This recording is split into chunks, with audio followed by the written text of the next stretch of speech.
got so motherfucking design on right now.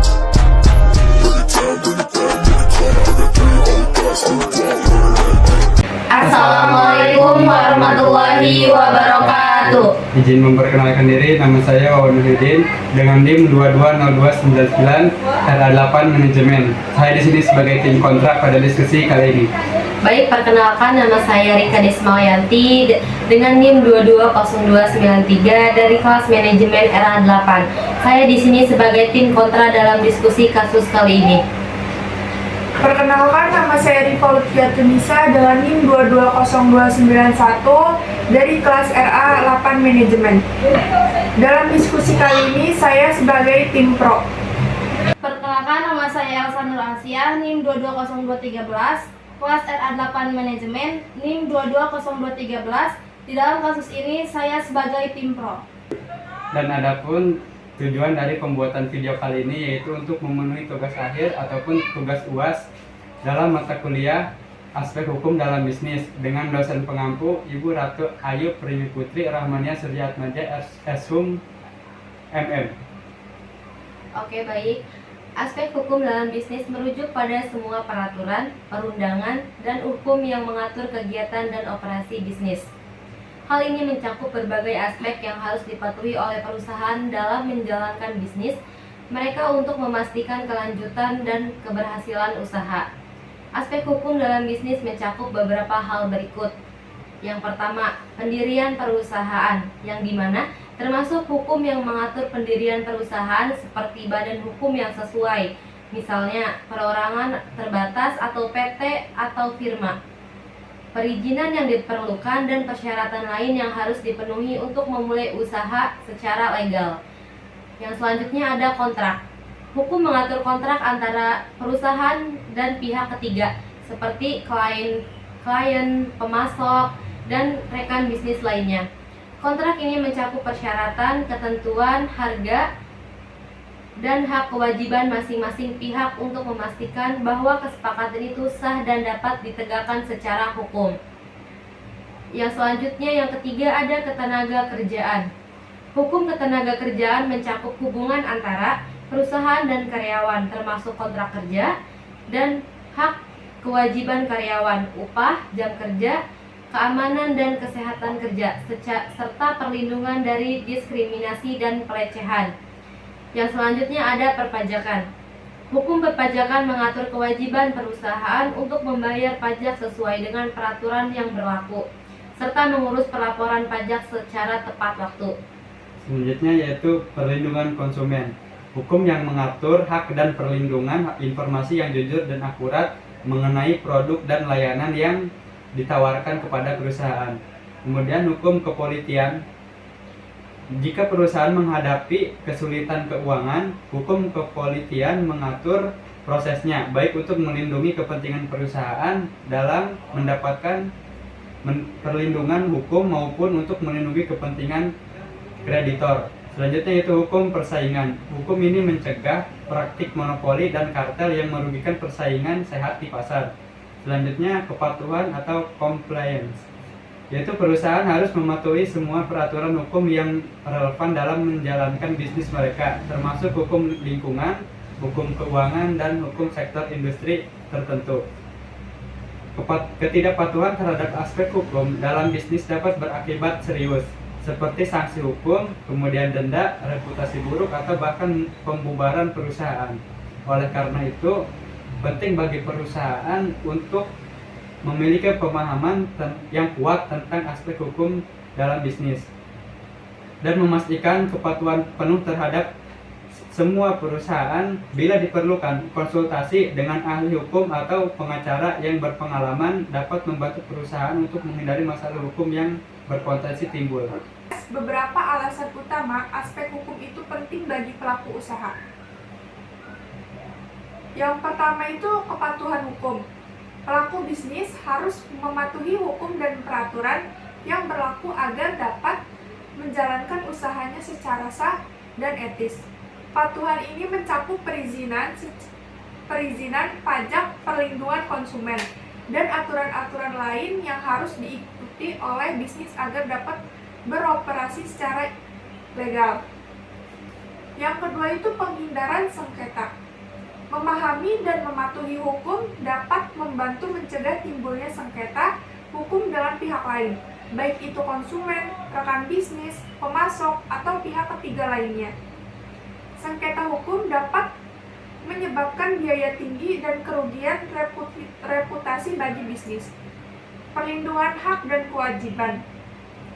Aspek hukum juga memberikan perlindungan terhadap hak dan kewajiban bisnis serta hak dan kewajiban pihak lain yang terlibat dalam bisnis tersebut. Hal ini membantu menciptakan hubungan bisnis yang adil dan berkelanjutan. Yang keempat, manajemen resiko. Memahami hukum memungkinkan pelaku bisnis untuk mengidentifikasi potensi risiko hukum yang mungkin dihadapi dan mengambil langkah-langkah untuk menguranginya.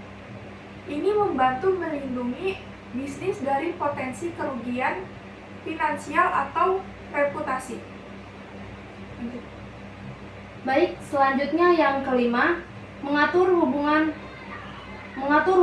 ketenagakerjaan. Aspek hukum dalam bisnis juga bisa mencakup hukum ketenagakerjaan yang penting untuk menjaga hubungan yang adil antara perusahaan dan karyawan. Hal ini mencakup hak karyawan, peraturan mengenai upah, jam kerja, dan kewajiban lainnya terkait ketenagakerjaan. Selanjutnya yang keenam, pengaturan transaksi bisnis. Hukum kontrak menjadi bagian penting dalam setiap transaksi bisnis. Memiliki kontrak yang jelas dan sah membantu mencegah kesalahpahaman antara pihak-pihak yang terlibat dan memberikan jaminan atas pelaksanaan kesepakatan tersebut. Selanjutnya yang ketujuh, tanggung jawab lingkungan. Aspek hukum juga mencakup hukum lingkungan yang bertujuan untuk memastikan bisnis beroperasi dengan mempertimbangkan dampak lingkungan dan mematuhi regulasi yang kegiatannya dengan lingkungan hidup. Kasus di dunia perbisnisan seringkali menjadi topik kontroversial dalam mengundang pendapat yang berbeda. Inovasi dan kemajuan. Dunia perbisnisan telah menjadi motor penggerak inovasi dan kemajuan teknologi. Perusahaan-perusahaan berkompetisi untuk menciptakan produk dan layanan baru yang lebih baik, lebih efisien, dan lebih ramah lingkungan. Selanjutnya, penciptaan lapangan kerja. Perusahaan yang sukses mampu menciptakan lapangan kerja bagi masyarakat. Hal ini membantu mengurangi angka pengangguran dan memperkuat ekonomi lokal. Selanjutnya, pertumbuhan ekonomi. Perusahaan yang berkembang dapat menyumbang pada pertumbuhan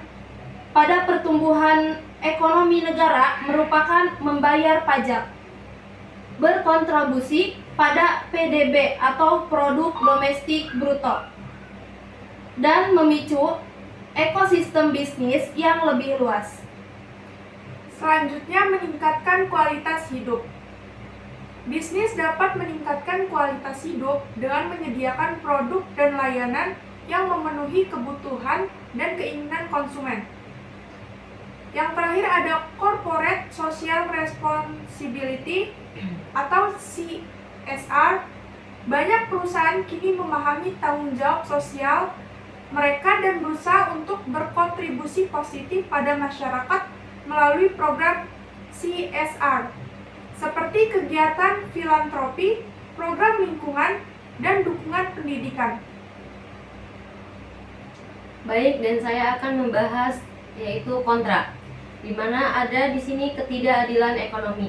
Kritik terhadap perusahaan besar seringkali terkait dengan ketidakadilan ekonomi. Beberapa perusahaan besar dapat menguasai pasar dan menciptakan monopoli, menghambat persaingan dan merugikan konsumen. Selanjutnya ada korupsi dan kecurangan. Di beberapa kasus, perusahaan atau individu dalam dunia perbisnisan terlibat dalam tindakan korupsi, kecurangan, atau manipulasi pasar. Hal ini merusak kepercayaan masyarakat terhadap sistem perbisnisan. Yang selanjutnya ada dampak lingkungan. Beberapa industri atau perusahaan dapat menyebabkan dampak negatif pada lingkungan, seperti populasi. Ulang-ulang dari dampak lingkungan ya. Dan selanjutnya yaitu ada dampak lingkungan. Beberapa industri atau perusahaan dapat menyebabkan dampak negatif pada lingkungan, seperti polusi, deforestasi, atau permusnahan sumber daya alam. Kemudian ada kerusakan sosial.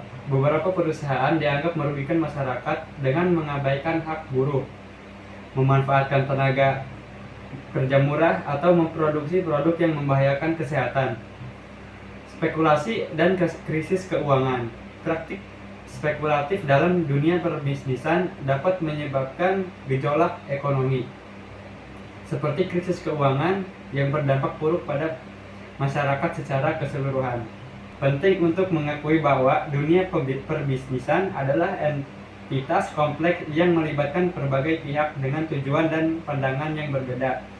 Penting untuk terus mengevaluasi dampak positif dan negatif dari aktivitas bisnis yang mendorong tanggung jawab sosial dan lingkungan agar bisnis berkontribusi secara positif pada masyarakat dan lingkungan. Selanjutnya kami akan membahas tentang kasus perusahaan XYZ.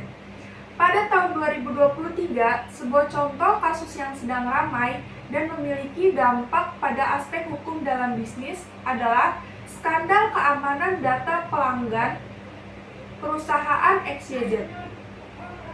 Perusahaan XYZ, sebuah perusahaan teknologi besar yang beroperasi di berbagai negara, mengalami pelanggaran keamanan data yang sangat serius. Seorang peretas berhasil masuk ke sistem mereka dan mencuri data pribadi jutaan pelanggan, termasuk informasi sensitif seperti nomor kartu kredit, alamat, dan data pribadi lainnya. Kasus ini menjadi berita utama dan telah menimbulkan kekhawatiran serius bagi pelanggan dan pemangku kepentingan perusahaan. Selanjutnya, saya akan menganalisis dari sudut pandang aspek hukum dalam bisnis. Yang pertama itu kewajiban penanganan data pribadi. Perusahaan XYZ memiliki kewajiban hukum untuk melindungi data pribadi pelanggannya sesuai dengan Undang-Undang Privasi dan Perlindungan Data di berbagai yurisdiksi tempat mereka beroperasi. Kasus ini menyoroti pentingnya mematuhi undang-undang dan regulasi terkait perlindungan data pribadi pelanggan. Selanjutnya, potensi gugatan hukum. Pelanggan yang menjadi korban pelanggaran keamanan data bisa saja mengajukan gugatan hukum terhadap perusahaan XYZ karena kegagalan mereka dalam menjaga keamanan data pribadi.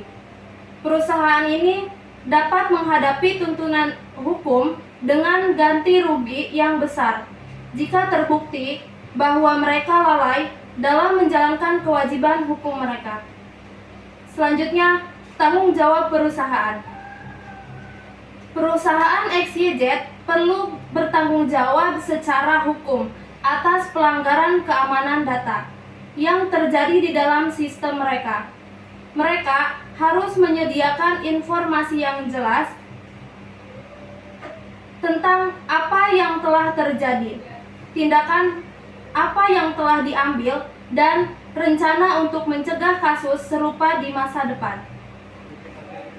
Baik, di sini ada cara penyelesaiannya, di mana yang pertama investigasi mendalam, di mana di dalamnya terdapat perusahaan XYZ harus segera melakukan investigasi menyeluruh untuk melakukan atau menentukan sejauh mana data pelanggan telah terkena dampak dan bagaimana peretas berhasil masuk ke dalam sistem. Hal ini akan membantu memahami akar masalah dan menemukan cara untuk memperkuat sistem keamanan mereka. Baik, yang selanjutnya yaitu ada notifikasi pelanggan, di mana di dalamnya terdapat perusahaan harus memberitahu pelanggan yang terkena dampak secepat mungkin. Transparansi dalam memberikan informasi adalah kunci untuk membangun kepercayaan kembali dengan pelanggan. Perusahaan juga perlu menyediakan paduan tentang langkah-langkah yang harus diambil oleh pelanggan untuk melindungi diri mereka dari potensi penyalahgunaan data. Dan selanjutnya yaitu perbaikan sistem keamanan. Setelah mengidentifikasi celah keamanan, perusahaan harus segera mengambil tindakan untuk memperkuat sistem mereka. Ini mungkin melibatkan perekrutan ahli keamanan tambahan, memperbarui perangkat lunak, dan menerapkan praktik keamanan terbaik untuk melindungi data pelanggan. Dan yang terakhir yaitu kepatuhan hukum. Perusahaan harus berkoordinasi dengan ahli hukum yang tadi. Jadi, bisa disimpulkan bahwa bagi pelaku bisnis, memahami dan mematuhi aspek hukum sangatlah penting untuk menjalankan bisnis dengan baik dan berkelanjutan, menghindari masalah hukum yang merugikan, dan menciptakan hubungan bisnis yang profesional dan aman.